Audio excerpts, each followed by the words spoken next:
Hello, good evening. It is Dr. Shernay. I am here for episode 2 of Confessions of a Former Fat Girl. So I do have some notes. So if you see me looking off to the side, I am making sure that I got all the points that I wanted to hit in this conversation tonight. Episode 1 was really good. I shared my story. The moments that changed everything for me. Just a quick recap was, going through being the fat girl forever. Okay, starting as a child and then as an adult.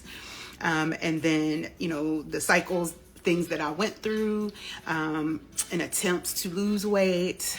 My pregnancy that I had, that was it was very high risk. It was very traumatic, but myself and the baby both made it great. We're fine. We're doing well. We're both healthy. And then also the crowning moment was my photo shoot where things didn't quite fit the way I wanted them to. And also, hola, ¿cómo estás? ¿Está bien, chico? Things didn't quite fit. And plus I was getting ready to turn 40 the following year. Okay. So that's a quick recap of episode 1. Please go back and check it out. I will post it on my YouTube channel. So you will be able to see it. All the links are in my bio. Okay. So you can follow me there, follow me here, there, everywhere. Okay. So episode 2 tonight, we're going to talk about food, my relationship with food, because food is an essential part of your health journey, right? You can't not eat. You can't avoid eating, right? You can avoid certain things. You can avoid things like alcohol. You can avoid all of those things. You cannot avoid food, okay? So your relationship with food is going to be crucial to your weight loss and health journey, okay? Thank you. Hablo un poquito español, pero necesitas muchos práctica, okay? So, part 1, the emotional connection with food, okay?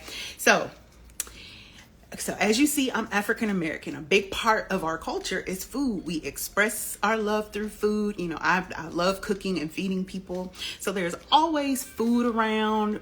All the gatherings are built around food. It's socializing. Like, that's just what we do, right? That's a big part of who we are. So, you have certain things that are tied to different celebrations. If you're going to birthday parties, graduations, weddings, of course, you've got cakes and you've got desserts. Anytime there's a funeral, people are bringing boxes of fried chicken and God knows what else, right? Everything is tied to food. Every holiday occasion, every celebration, there's some type of food that's involved. So this is going to, of course, impact your relationship with food because you're associating all the good times, all the fun, you're associating that with food, right? And then we also have a habit of teaching children, and I'm not particularly fond of this, to clean your plate, which is very detrimental because it actually teaches you to just forget about your body's cues and just keep eating. So in excess, that's just very bad for the child, because that puts them in the habit of, I have to eat everything on my plate. And as adults, we tend to put too much food on plates. There actually did a study to where they had children put food on their own plates, and the children put a significantly less amount of food than adults do. Okay, so that's just a little bit about that.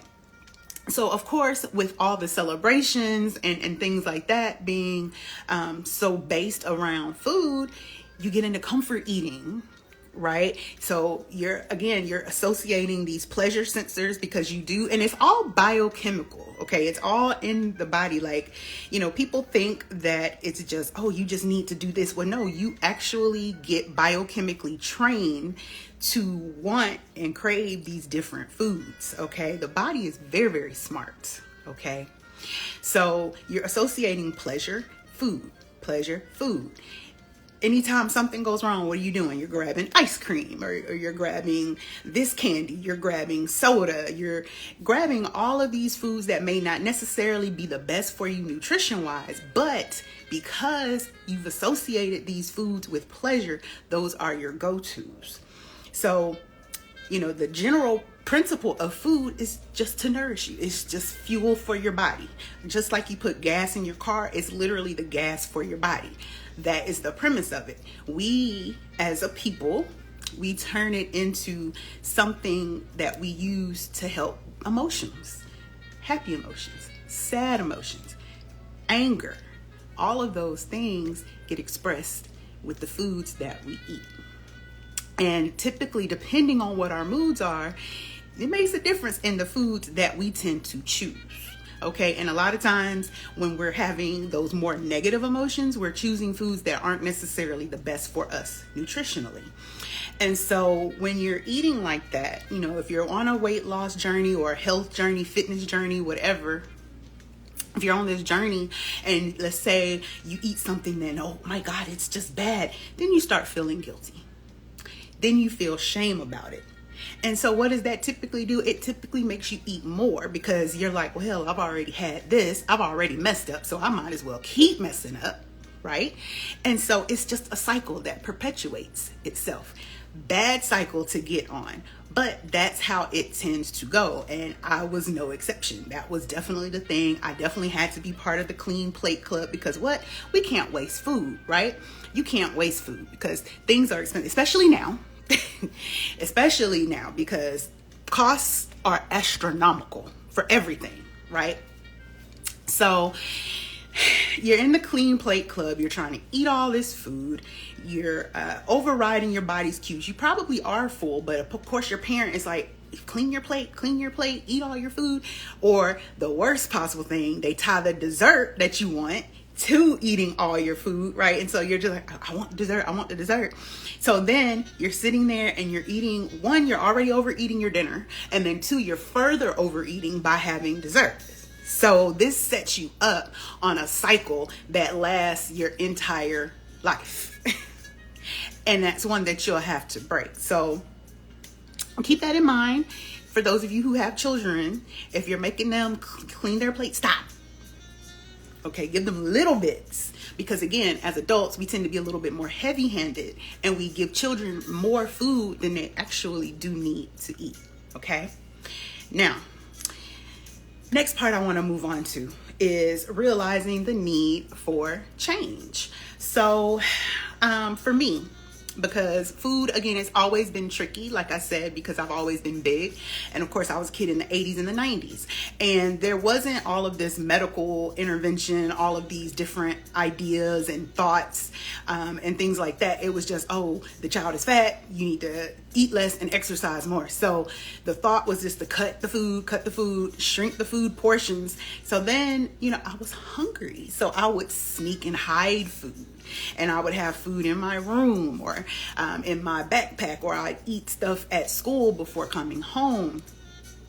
And that's, again, you become an adult that does the same thing. And you're typically hiding and trying to eat at night. When you're not around people, you're by yourself and you can just eat freely. For me, the turning point when I knew that there was a really big problem is when I would, because I'm very social. I love to talk. I love to network. I love to have fun. I love to hang out with people. But I would notice that I would start turning down opportunities to go out because I'm in a panic about the food that's there. Okay, I'm sitting here worried about, oh my God, I'm trying to lose this weight, but I know this is going to be there and I don't want to lose control. I don't want to not be able to maintain my sense of control over this eating and drinking because, I love a cocktail, okay? Anybody who knows me will tell you I love cocktails. And I would just not go and not celebrate with my friends and not, okay? I just wouldn't do the things. And that's a problem because you need to go out and celebrate. You need to be able to experience life. Okay, you don't want to live life just holed up somewhere because you're trying to lose weight or you're uncomfortable with what you look like. You don't want to eat in public. That was one thing I hated. Like, I liked going out to eat, but I hated going out to eat because being the fat girl, I'm sitting here thinking, oh my God, these people are staring at me and it's uncomfortable and they're looking at me and why is she eating? She doesn't even need to eat.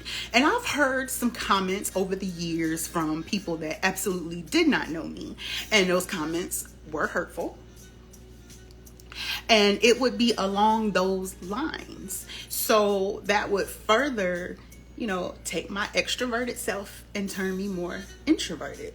So I started becoming a person I didn't even know. And I wanted to get back to who I was. I'm fun. I like to socialize. I like to laugh and talk and play. And I'm not doing all of these things because of food. So with that, when you do have an unhealthy relationship with food, it messes with your body. Because again, remember I told you that all of these things are biochemical in nature. So, and also in episode 1, I went over a few health things that I do deal with. One of those things being PCOS, which deals a lot with insulin resistance. And so when you're going through these cycles of fasting or binging, because I would swing to one extreme or the other, okay? I would either not be eating or I would overeat on things I probably shouldn't. And when you do those things, you really do mess with your metabolism. And it further slows it down because your insulin doesn't know what to do. It's like, what are we doing here? I don't understand. I'm confused. So when you do those things, you're actually being counterproductive to what it is that you really want. So that can cause other issues. That can cause issues with your blood pressure. It could cause issues with your cholesterol. It can cause other hormonal breakdowns. And, the body all works together and is very smart. It's going to always seek to go to homeostasis. So if it's not balanced, it's going to do whatever it needs to do to try to get back balanced. That's just how it works. So, when you do that, then you do put your own health in jeopardy. Your doctor's visits, you can have inflammation in your body just from foods. It just goes haywire. So you have to be careful.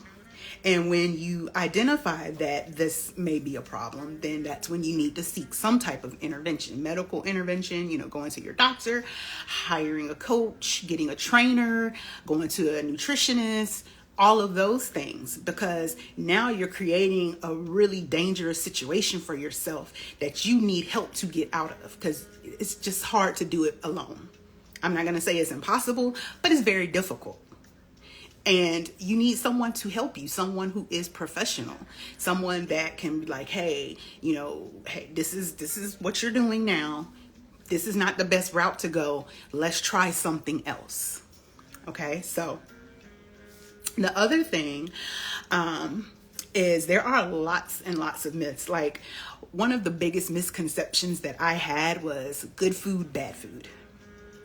That's not a good thing to do, because that puts you in a mindset that, okay, well, these foods are okay, but these are not. And it gives you an unhealthy relationship with food. Like me, I love chocolate. You cannot tell me I will never, ever, ever, ever have chocolate again.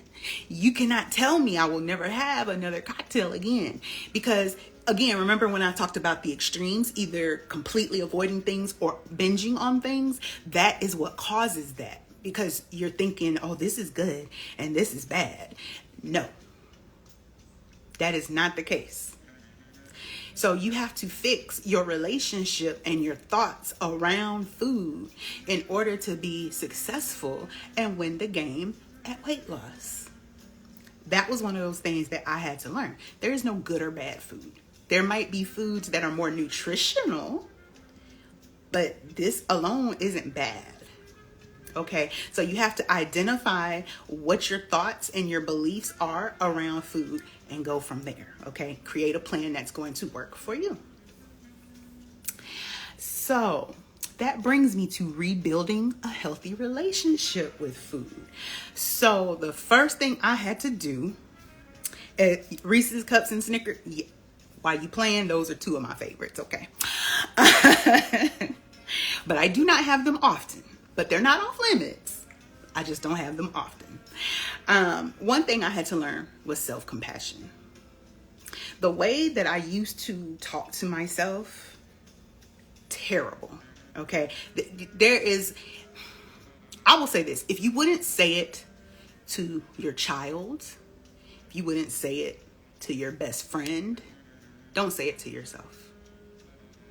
You cannot hate your way into losing weight. Okay, you can't hate your body into looking the way that you want it to look. You can't hate, you just can't hate. You have to tell yourself that you love yourself. Like literally, I'll get in front of the mirror. I got in front of the mirror and I was naked. I was undressed. And I had a conversation with myself. And if this is something that you struggle with, I would advise for you to do the same thing. Get in front of the mirror and just talk to yourself. For me, I had to tell myself, listen, you are safe. Part of it for me, because we talked about the emotional aspect, and there were things that I went through that a child shouldn't have to go through. And I'll talk about that in a later episode. And some of those things really did cause me to create more of a shell, which basically manifested in weight gain, because it was like protection. It was hiding me. It was making me, I guess, less attractive in a way. And so it would just kind of serve to protect me and be my shell. So what I had to do was look in the mirror and just tell myself, I love you. You are safe. And I touched the parts of my body that had, excessive fat. And I'm like, listen, I don't need you anymore because I'm safe. And I let it go. And that's something that I had to do over and over and over. Hey, Brittany, thank you for tuning in. That's something that I had to do. And it was just such a release. And there were tears, there was the ugly cry, all of that. But it's what I had to do. Once I told myself that I love myself, I'm safe, I no longer needed the protection from all the excess weight, all the extra fat, that I forgive myself for things that I had done that caused things to hold on. It was a release. So you have to show yourself compassion and love to get things to move, okay? The next thing that I had to do was mindful eating. So remember when I talked about the Clean Plate Club? This is where some of that stuff comes into play. I really did have to work to break the chains of eating everything on my plate. I had to tell myself, listen, if you're comfortable, be done. You can always come back. You can wrap it up. You can take it with you, whatever. And it's some deprogramming that has to go along with that. Because again, if you're taught constantly to eat all the food on your plate, that's a habit that you got from childhood. And if you are 20, 30, 40 or whatever, it's going to take a while to break. Okay. It's not going to happen overnight because you're working on decades of habits. So you have to allow yourself the time. So eat mindfully, turn off the TV, turn off, get rid of distractions and just sit there. Bless your food. Whomever your higher power is, bless your food. Because you have food, okay? Everybody doesn't have food, right? Give thanks for the food that you have, that you're about to eat. Sit there and enjoy it. Now, one thing that did work for me, I was always a slow eater. Like I was the one that they would leave in the cafeteria during college because I would eat so slow. They were like, I have class. We got class. We got to go. So, but if you're a fast eater, slow down. Taste your food. Savor your food.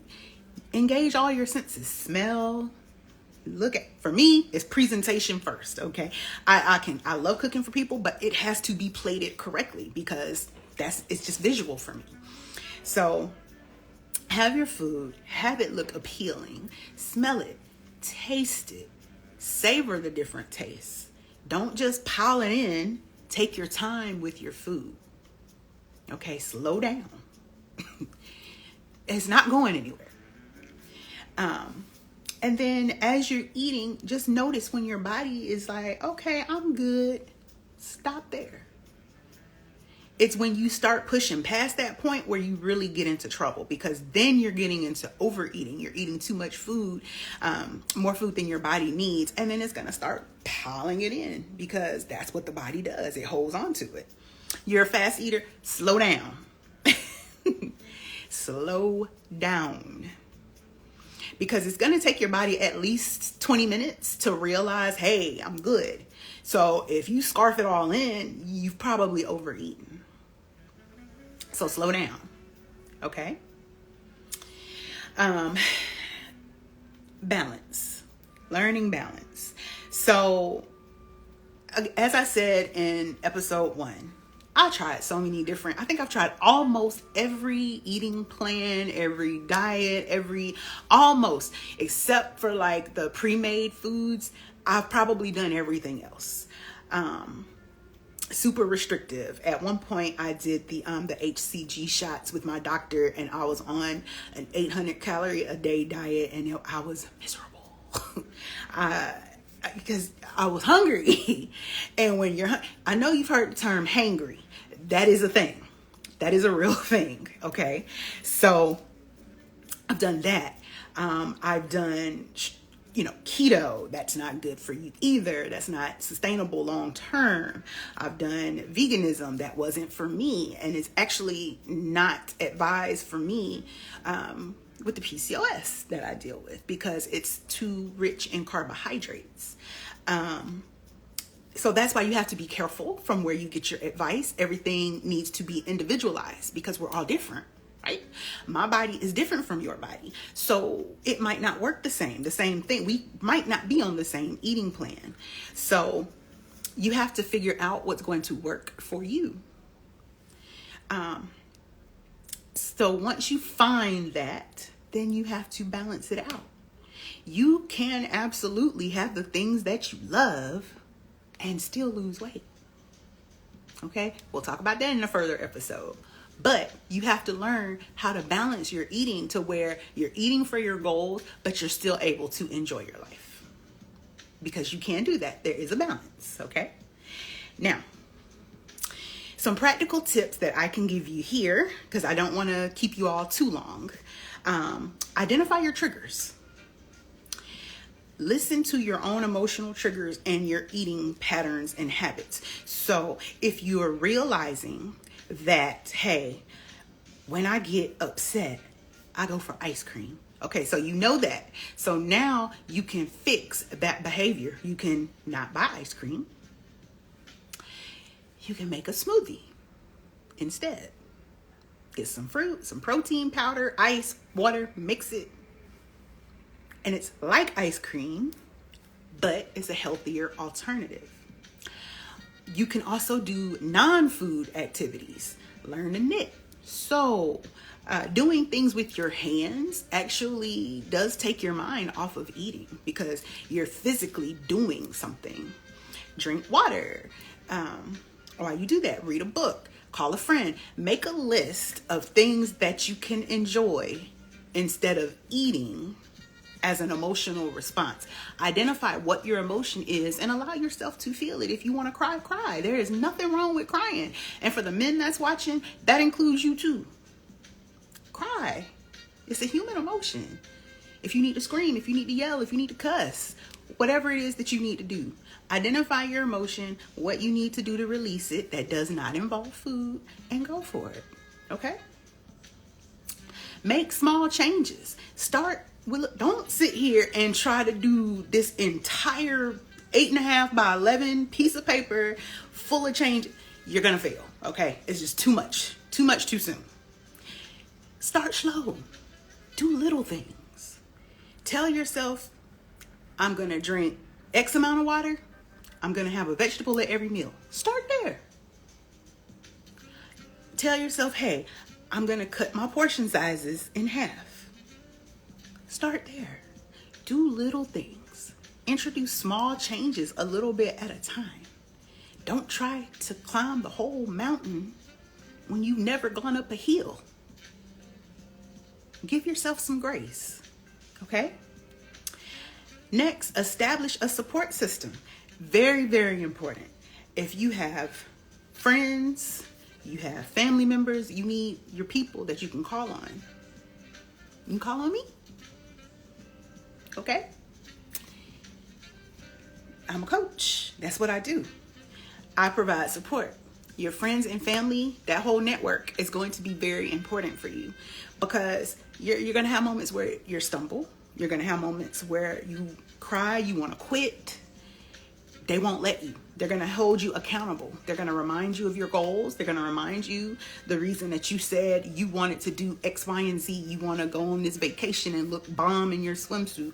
You want to lose weight for your birthday, or you're getting married, or you want to do a fitness competition. Whatever it is, they're going to hold you accountable to the goals that you set.